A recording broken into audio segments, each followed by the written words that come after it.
I'm Jonathan Darman, political correspondent for Newsweek. I'm here at the Denver convention with Cornell Belcher, who is a Democratic strategist and a pollster for the Obama campaign. And Mr. Belcher, if you could just talk to me for a few minutes. Everyone is talking right now about how this race seems to have tightened, and we've seen all these polls. Is this something the campaign has been surprised by? Is it something the campaign is concerned about? And what do you think is the explanation for it at this stage in the game?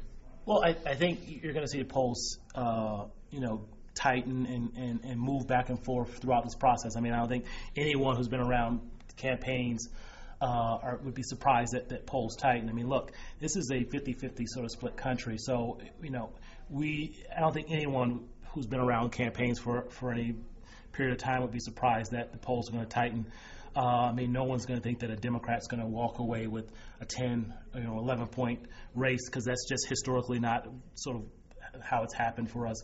The polls are going to move back and forth over the next couple of months. But the truth of the matter is, when you look at where our guy is, sort of the core values on economics and on change, and how voters are concerned about sort of their economic instability, and they're really sort of hungry for change, and they connect those dots more to our guy than the other guy. Polls may be tightening right now, but I still like where we are. At the end of the primary process, there was a sense that one of the remaining hurdles for Senator Obama was a sense that he wasn't experienced enough to be president, and that people didn't know enough about him to get comfortable voting for him for president. Have you seen evidence in the polling so far that suggests he's made progress there? And is he where you all want him to be? I think one of the beauties of this week is that you're going to see over the next couple of days, Americans getting to know sort of who Senator Obama is in a way that they haven't in the past. To a certain degree, if you ask the average American, walking around the streets right here in Denver, who Barack Obama was, 6 years ago, they would have no idea. So, this week is really an opportunity to sort of to unfold, Senator Obama's story and talk about. Look, here's a guy who's not from a privileged background. Here's a guy who's worked very hard to sort of pull himself up.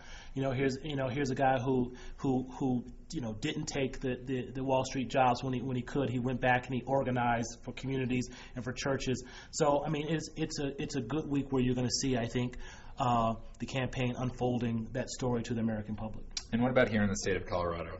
What's the story here right now for the Obama campaign, and what are the senators? I think Colorado is an important state for Democrats overall. The West is a real battleground. The conventional battleground states, Ohio, Pennsylvania, Michigan, they're always going to be important.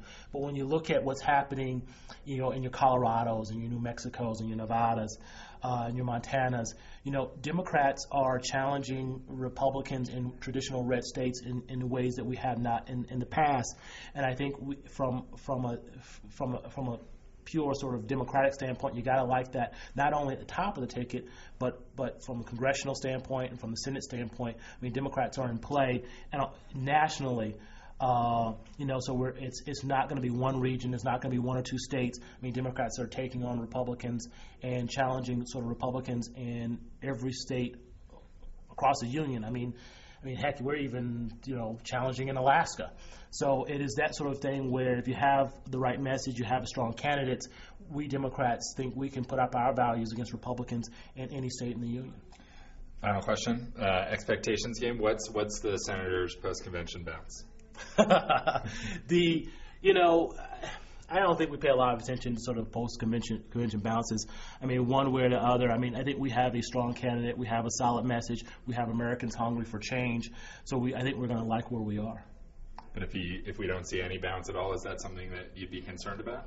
The only thing I'm concerned about is, when in the next couple of months, we're going to be continuing to sort of unfolding our message, connecting with voters. The back and forth of poll numbers, look, the polls are going to move. I'm a pollster. The polling numbers are going to move back and forth. What's important is that we got a candidate who's on the side of change. We got a candidate who's closer to sort of middle-class values and middle-class sort of economic anxiousness than the other guy. So we like our chances. Okay. Thank you so much. Thank you.